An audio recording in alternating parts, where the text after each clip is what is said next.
homesteading doesn't have to be this difficult. And so like I always thought I could do it like really well, and when the opportunity just kind of presented itself, that's really what it is I want to encourage people that it's not all carrying buckets of water, downhill. There's a lot of things you can do. And it's just really, I want to show that this life is possible.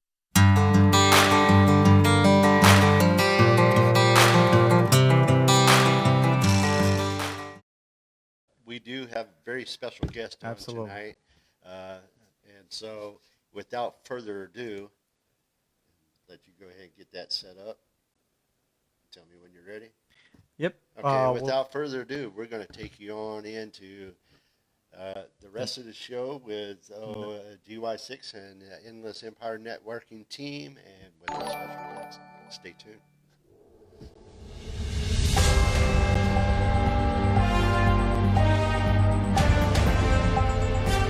Does anyone else just want to sell everything they have, quit their job, and move into the woods? Buy some land with low property taxes, spend a year building some solar and rainwater collection to completely get away from the bills? Just live out in nature, raise your own food, get healthy, learn the old school ways of making food, maybe build an outdoor kitchen with pallets. Of course, there's the whole struggle of giving up some modern conveniences, but how much do you really have to give up? Sure, you might have to build your own internet tower and point it through the holes in the trees to a cell tower way over there. Live in a camper for a couple years till you build your cute little cabin. But really, you don't have to give up all the luxuries. Why can't you play online games in the middle of the woods? Off-grid solar power doesn't always have to be a battery with jumper cables to a light bulb. Maybe you can run some air conditioning.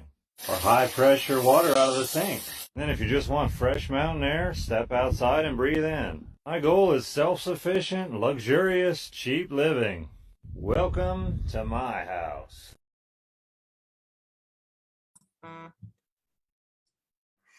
Welcome, everybody. That video pretty much explains who this Nate Rakowski is. I have the pleasure to actually get to know this guy personally, and I'm enjoying every bit of entertainment that he throws my way. And anyway, I just want to ask Nate a few questions. And the biggest one is, why did you decide to become a homesteader? Hey, well, that's a good question, Ben. Great to be here, everybody. Appreciate you guys letting me come on here. Yeah, why did I decide to become a homesteader? Biggest reason was I kept working way too many hours a week. Like I ran my own contracting business for 7 years, and I was doing like 80 hours a week. I took every Saturday off, and I still did 80 hours a week. So I just kept real busy, and the taxes kept getting more extreme. The property values where I lived were way too extreme. Um, the property taxes were too much, and I just, all I could see was a vision of myself 65 years old installing hardwood floor or hooking up plumbing underneath a sink of somebody's house, wondering what happened to retirement, and decided to retire right away.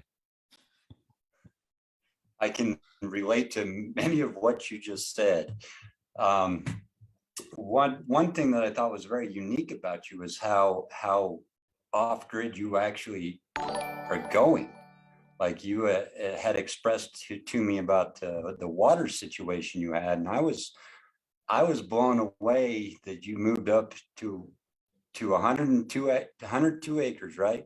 Yep. In forest. I was blown away that you did not have a well. So would you explain to everybody how you managed to get over that hurdle?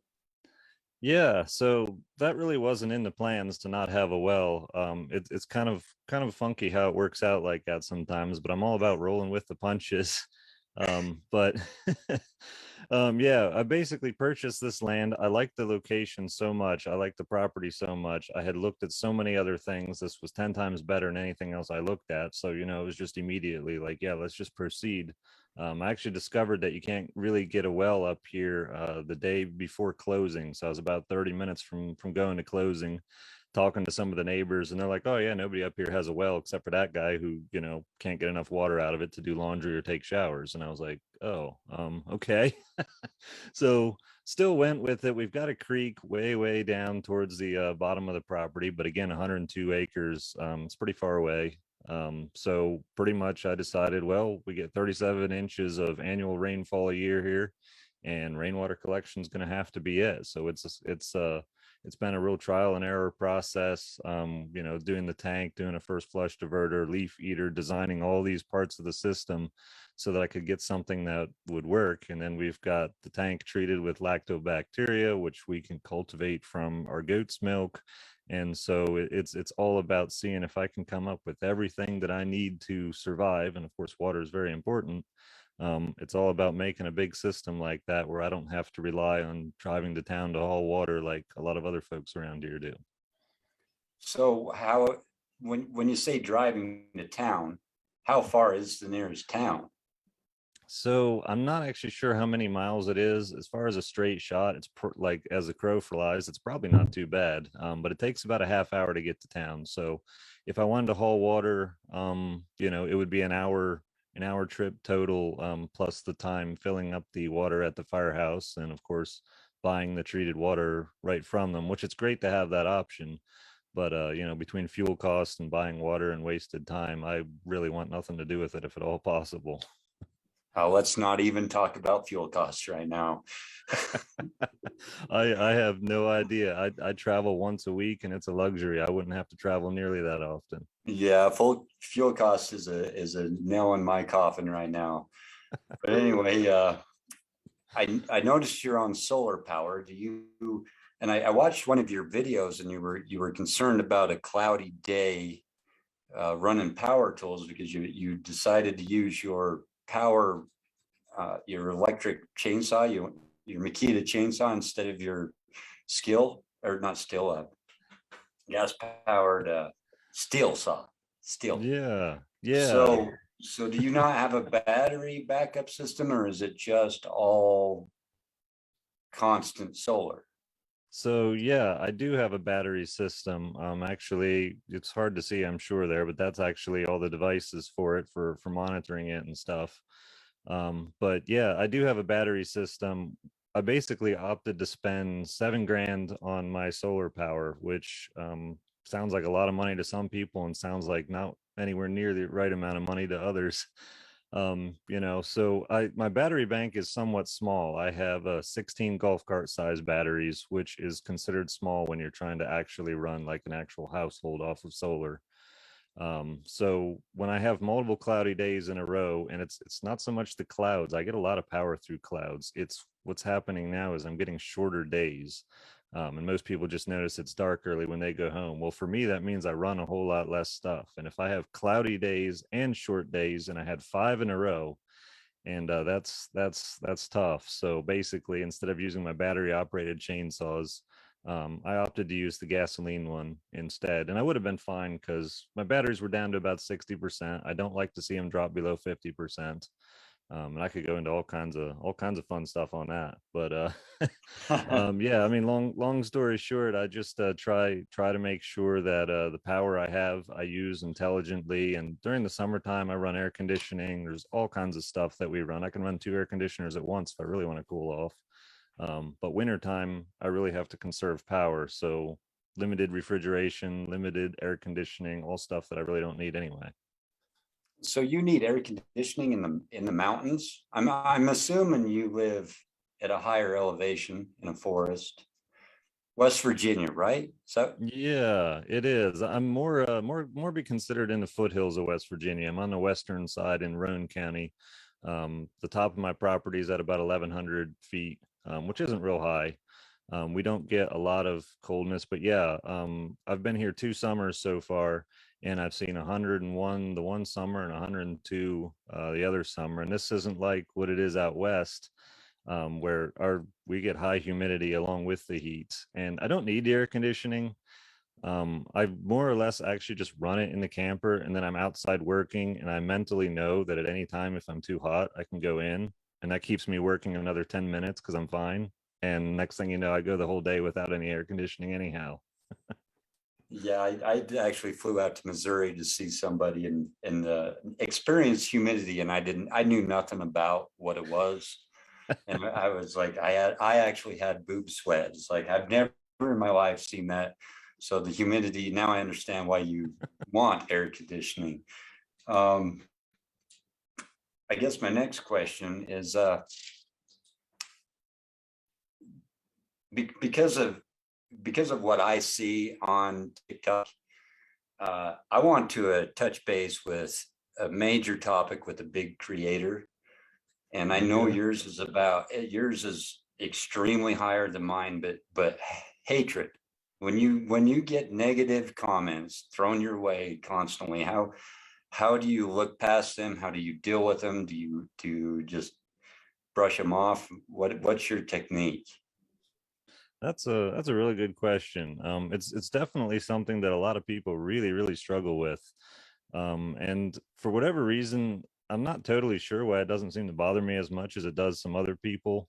It may be because for when I first started my contracting business, I had no customers, so I worked for a subcontractor who subcontracted for Lowe's. And I did window and door installs constantly, and I would be there and I'd install the door for them. And as soon as I hold the door in place and I'm running the screw, the customer comes over and is like, hey, what are you gonna do about that hole there between like the jamb and the framing and stuff? And it's like, that gets spray foam and we've got trim and stuff, to be fine. Um, so I just kind of got used to some real like dumbness that like if you just wait 10 minutes, everything will become clear. And it just kind of became natural to me. And so getting back to TikTok, like I've discovered that the amount of people on TikTok that make dumb comments versus the amount of people that don't. Like today, there was a really dumb comment that kind of annoyed me, and I already forgot what it was. I just remember being annoyed. There were 30,000 views on the video in like 2 hours, and only one person out of 30,000 left a really dumb comment. And that perspective, realizing that only one out of 30,000 people that saw that left a bad comment, that's pretty good. I felt really good about that, actually. Yeah, there are actually a lot of creators that the majority of their comments are just hate speech. But it's kind of funny how some people could get big on TikTok just by being an idiot, just because people want to see how big of an idiot this guy can be. It's kind of funny, but yeah, the hate speech on TikTok is definitely a real thing. And for everybody that's watching that doesn't know who Nate is, we haven't touched base about this, but Nate has 1.4 million followers, right? That's right. 1.4 million. It. I thought 200,000 that I hit was like epic, and I'm just thinking like It this is. dude's 1.2 million above me. And I don't want to have any more exposure at this point because it's grueling. It's the bigger you get, the more you take on. So how do you deal with your growth that just getting that big so fast? Yeah, that really is something that I'm kind of I'm not gonna say struggling with, but it's new to me. I've never like done anything major on social media, and so starting last like December 22nd with 0 and getting all the way to 1.4 million now, it's crazy to grow that fast because like you make friends on there, people you like to interact with, and I know like while I'm doing this podcast, there's probably 30 people that really like me and left a comment, and I'll probably never see it. I'll probably never get to interact with them. They're probably the coolest people on the face of the planet. And like to me, that's the biggest struggle is that there's super cool people out there, and I'll never live long enough, even if I just go through all my comments and try to reciprocate with folks. So that to me is the biggest thing because I know there's a lot of cool people. I know like there's people that used to comment a lot on my stuff. Now I see them commenting like on my sister's TikTok because she's got like 50,000, and they comment more over there because she sees their comments, and they don't comment as much on mine. And like that's okay, I get it. Like but it's a little bit yeah, that part's frustrating. That like I sort of feel like more and more as it goes on that it's less personal and it's more like me talking to a screen, and I hate that because I'm all about connecting with people. It's why I do podcasts. It's why I do anything else. It's why I've got my email out there. I'm all about connecting with people, and ironically, connecting with a huge number of people almost seems to be a disadvantage in connecting with people.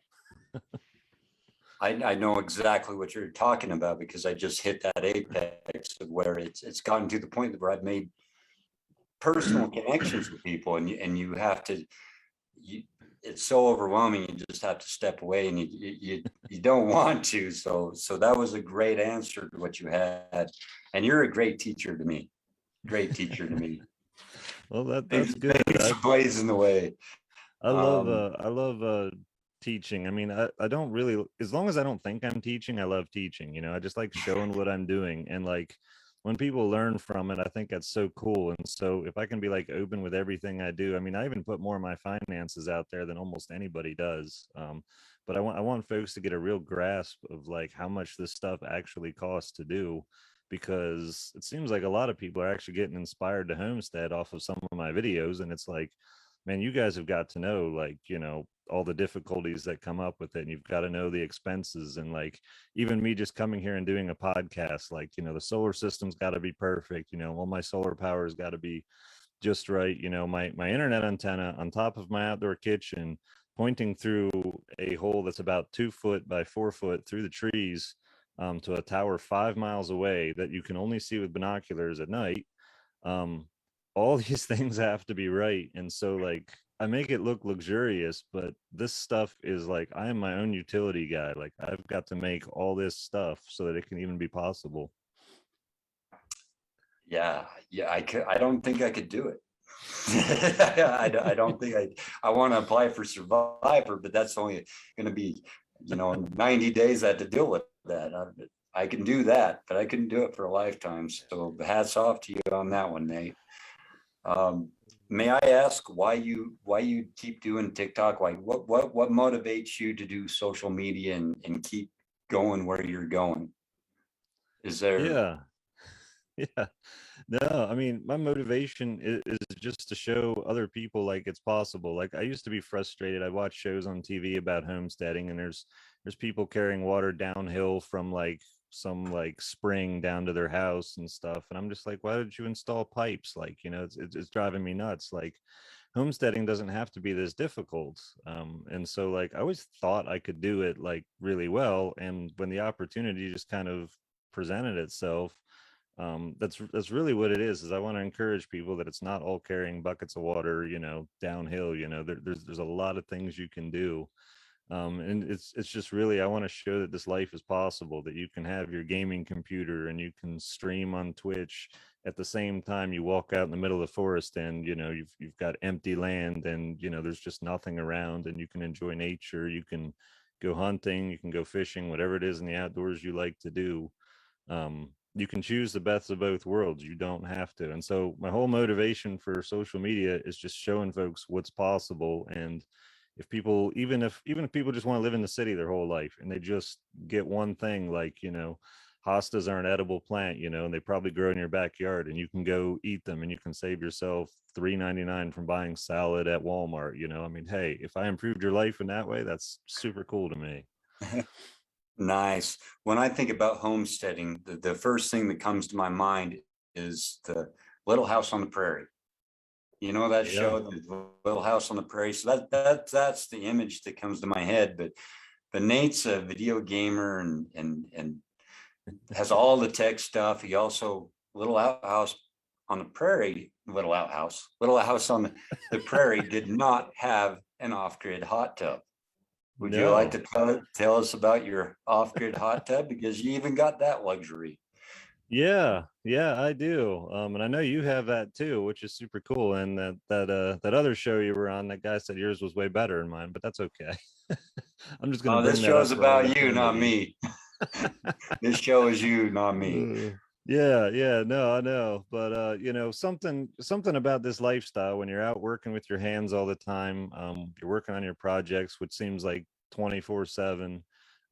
There's just nothing better than just sitting in a hot tub. Like I never cared to sit in a hot tub until I moved off grid, and all of a sudden it's like, you know what? I just want to stare in the forest and like sit in a hot tub and be warm, and drink a beer and look at nothing, and so I basically got this free hot tub, and it ended up being kind of an ordeal. Everybody on TikTok thought I was going to give up on it. I mean, nobody thought, there's like, you can't get a used hot tub and make it happen. And this thing had plumbing leaks, the motors were shot, and I just simply took a circular, what do I want to say, a hole saw, hole saw kit and cut plugs, plugged all the jets, PVC, PVC plugged all the jets, and I even painted it with an old can of Ford paint from like 20 years ago, so it matched the bottom of the tub.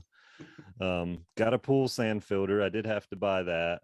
Hooked up all the plumbing, and I essentially made my own hot tub out of this shell. And it's an insulated shell, which I really like. And it's actually out there going right now, just running water through that copper coil around that fire. I think we're about 90 degrees. It'll be about right to hop on in after the podcast here. But yeah, no, I'm loving that thing. That thing is too cool. So how long does it take? How much does it drop in temperature overnight? That's a good question. And obviously, you know, at least here we've finally entered winter. We got our first frost last night. So obviously the ambient temperature plays a huge role, but it looks like I'm losing about a degree every 2 hours at the moment, just sitting there. Wow. How long does it take for you to bring it to temperature? So every time I've brought it to temperature, it's been a little bit different. I have 100-foot copper coil, and it's 3/4 outside. Yeah, 3/4 outside diameter. So it's a lot bigger. Most people do it with a 25 or 50-foot half-inch coil. So I have a much bigger coil, and I have a pretty big fire pit. I just throw all the wood in there, and I had it go from 58 degrees to 95 in 4 hours. I was kind of pushing the fire a little more than I had before. I've easily had it get up to temperature in 8 hours, but I was able to get it to almost hot tub temperature in 4 hours from 58 degrees, and I thought that was really cool. Can I tell you just a short story about my hot tub Yes, that please. when I was doing mine? So I built mine 4 years ago. When I tested it, did the same thing as you, but I did 50 feet. When I was testing it in my backyard, I was just testing it, and I had Yeah. friends over, and one of the guys didn't tell me he was jumping in, and I hear him yell. So we all turn around to see what's going on, and he jumps out. He says, "How hot is that?" And I said, "I have no idea. I'm just seeing if it actually works." So we went over and tested it, and I think it was 135 degrees. Dude, Wow. dude got boiled. Yeah, the dude jumped in. It was extremely hot. He was stark naked, and the next door And that was parking the last lot. time you ever seen that person. It was funny.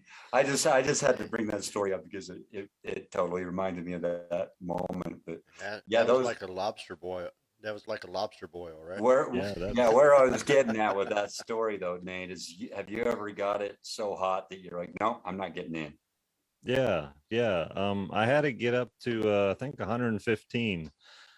And that was way too hot, and I actually just left the cover off for a while. But that's really the biggest disadvantage I'm finding to a wood-fired hot tub is like you can make it too hot and then you have to wait. Like it's no problem if it's cold. I can make it hot, cooling it off. Like I didn't really think through that. Like, am I gonna have to like plumb it through a radiator with a fan in it to like try to cool it? No, I'm not doing that. I'm just gonna be more careful on managing my fire. But my mind is already going to like these other ideas. Yeah, there's so nobody. That's a good topic we just brought up because nobody ever thinks about that, because a lot of people are actually trying to do those tubs, and it's getting more and more popular, but nobody thinks about, well, we might cook ourselves. Yeah, that's a real possibility. You got to be pretty careful with that. Yeah, Hey, there's no Thanksgiving's coming thermostat. up, so There's no electric on and off that just controls the temperature. It just kind of is what it is. You got it big time. So I'm gonna let Zee and Tuck and Joel kind of pop in, see if they had any kind of ideas of what they might want to ask you. Cool, sounds good. Yeah. As far as Go ahead. Go ahead. Go ahead.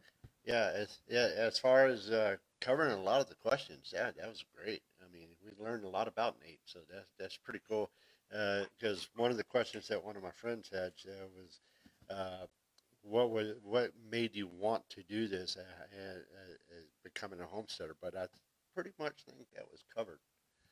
So, Yeah, yeah, it was really just you know, I saw my future never being able to retire, and I saw my present like working like crazy, making the nicest, coolest things for everybody else while I lived in a trailer actually that was kind of molding and falling apart. And it just, you know, it was not a cool life, and like the only other option was to buy a nice house, get a shop, pay like 10 grand in taxes a year plus my mortgage on overpriced property, and continue working my butt off to pay for it all. And like I just couldn't see like anything that made sense. I didn't want any of those outcomes, so I changed the course so I had a different outcome. right. And Joel, you had something? Well, you guys should know that Ben had me at hot tub. I actually ran into one of Ben's Facebook posts on his group page when I first met him, and that hot tub stood out.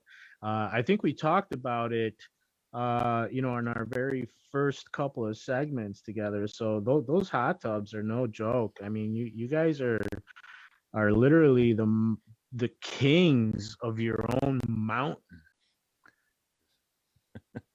And You're the kings of TikTok too. yeah, So. and I can't express that. I mean, I'm a small business here, just like everybody else, and to hear that you did that in December, Nate, of last year, and you grew so substantial, it was like everybody was feeling what you were feeling, and they connected with you. They wanted to have a moment to walk into your shoes, and the only way that they can do that is by viewing the posts and seeing it through your eyes. I'm very envious. I wish I could, you know, drop everything that I'm doing and just, you know, go over there and hang out with you guys on your mountain. Just hang out. I mean, it's there's so much you can do out there, and there's education through every step with these two gentlemen. I would imagine your mathematics skills are just non-questionable. Yeah, this life definitely requires a lot of mathematics, and you know, especially getting into to programming the different software on the internet equipment I have, or you know, even just doing calculations for the solar power, because you know I built all that myself too. Even though like as a contractor, I thought I knew math. You know, you start getting into some of this other stuff, and it's just like, you know, there's always more math to learn, and I hate math, but here I am. Yeah, I wouldn't argue with that. Now, you've also got sufficiency as far as food. Like you got what kind of animals you got out there with you? Yeah, no, we're trying to tackle it all. You know, and it's not just me. My wife is here, and my sister moved with us too, and so she basically handles the animals. You know, there's three of us total. And my sister handles the animals. We've got a Holstein calf who's going to be our ox. He's going to be our heavy equipment. He's going to move all of our logs and firewood and all that stuff for us. But we've got dairy goats. We are planning to get some meat goats most likely, or sheep. We're still on the fence on that. But we've got rabbits for dog food. We've got five dogs actually. Three of them are livestock guardian dogs. We're actually the only people up here in 19 months that haven't lost a single anything to coyotes, bobcats, hawks, you know, owls, whatever it might be. But we've got these dogs that are just like, it's the reason I can be in here instead of out there. But we also hunting's a big part of it. Harvesting acorns this year is actually a big part of it. We can cut our flour in half by mixing half acorn flour in it. So yeah, we're all about the food self-sufficiency, getting our own food, and rather than plant and cultivate soil, like we're busy enough. Like we'd rather forage what we can. You know, if you have 102 acres and it's, you know, in an area like this, you should be able to forage It's a country itself, everything you man. need. Yeah, you got it. Y- Go ahead. yeah. I actually wanted talk about, actually, you did mention hunting real quick. What kind of thing can people hunt on 102-acre land? I mean, what kind of things do you hunt? People. And I'm a Yeah. big, People. you know, You can hunt people. actual things that you can eat. Yeah, no. There's a lot of stuff. A lot of people around here are really into like the squirrels and small game. Even some folks out here eating like raccoon and stuff. For me, I'm just all about the venison. Bear is a big one too out here. People Wow. hunt bear. I don't think there's any bear on my property. They're all around here, but bear just don't. Any elks? No elk. Nope. Just white-tailed deer. But there's some very Wow. nice white-tailed deer out here. As far as on the Wow. eastern half of the United States, that's about as good as we get. You guys have all the elk out west and stuff. Yeah, well, one thing that would make me, do something like that is to go live out, like, and have a 102-acre land is just, would be a hunting part of it. And also the other thing that you mentioned earlier is nature. Because I think one thing that a lot of people know is it's like we're so used to electronics. We're so used to everything like, oh man, we can't stay away from where it's busy, where we can get a good signal. But seeing someone like you, where you're getting everything else that everybody that's living in the city is getting, it's like, hey, you can't say no, you can't do it. It's how you're going to do it and when you're going to do it. It's like it's possible. It's just how do I get started? Yeah, You know, that's it. It's the getting started part. But if you've got a mind for figuring something out, and when one thing doesn't work, you plan another way. Like, yeah, it's possible. I'm all about showing it's possible.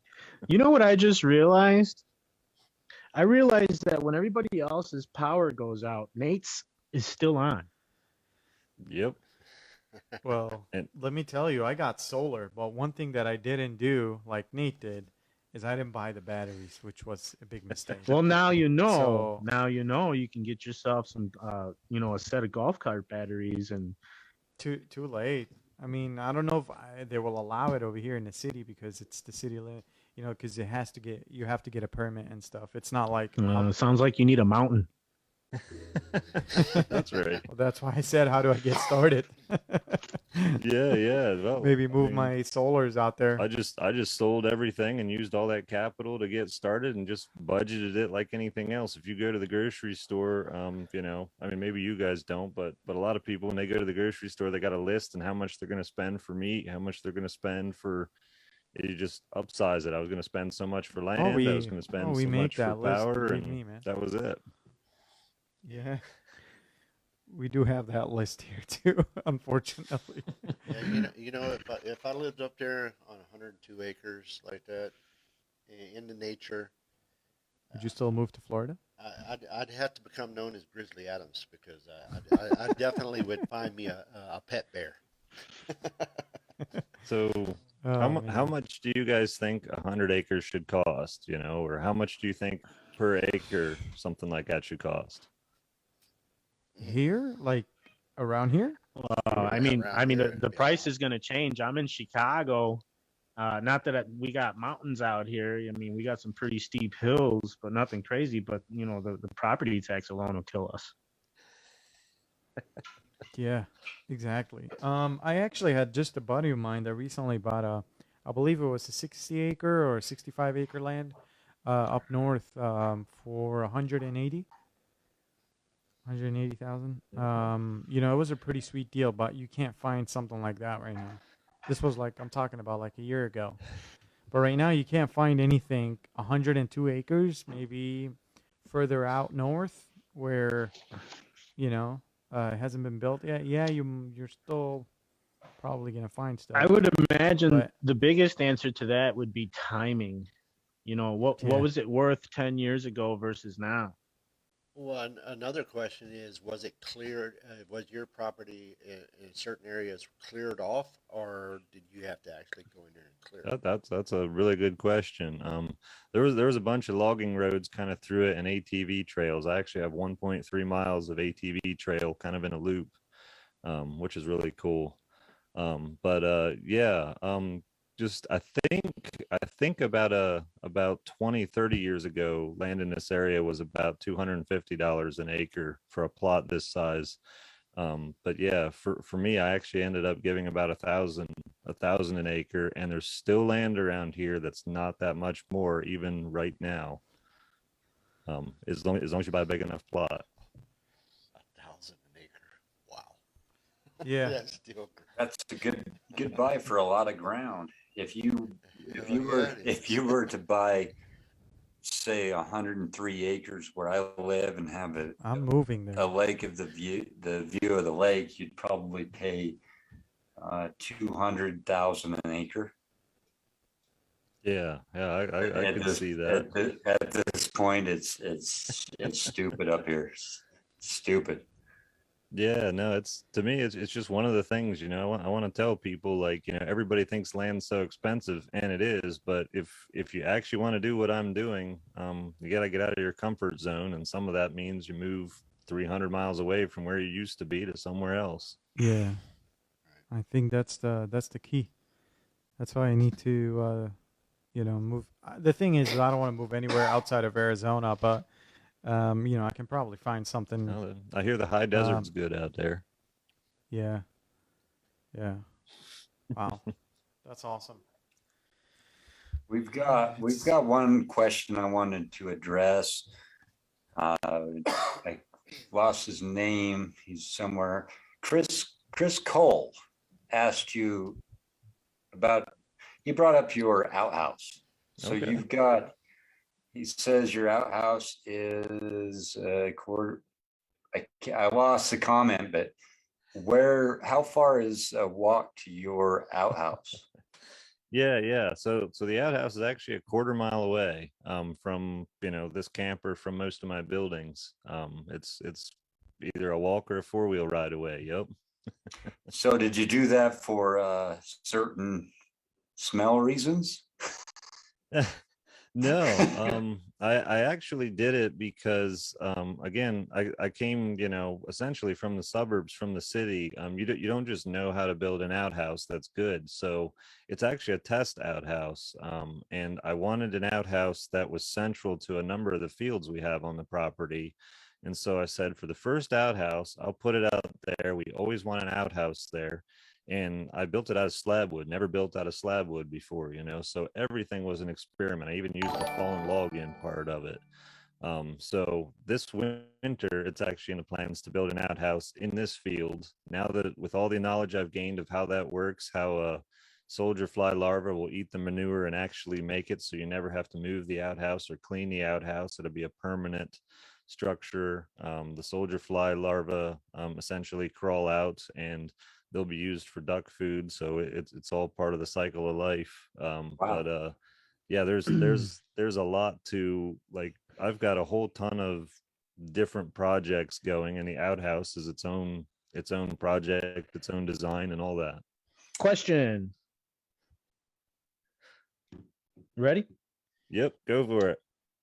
As far as like like medication, prescription, stuff like that, anything to keep up with your health, how far are you from a local store? Like, is there a Walgreens over there around the corner? Like, Yeah, well, a lot of what we're doing, and I haven't done many videos on it, but we're definitely learning a lot of the native plants. We actually have a willow tree that got taken out to make the pond, and I know that you can make essentially aspirin out of the willow bark off of the first year growth. essentially going to be my next question. Like, are you making your own medicine out there? I mean, it's sound when we say you are self-sufficient. Yeah, I mean, it is the goal. I'm definitely not at the point of full self-sufficiency, but we are rapidly moving that way as much as possible. We do have a like a Walgreens. There's actually a hospital that's like 35 minutes away. Hopefully, no trees are across the road if it's an emergency or anything. But yeah, there is a hospital. There is conventional medicine close by, which I do believe in in looking at both options, whether it's natural or conventional. But my overall health plan goal is actually healthy living means you need doctors less, less processed foods, getting a good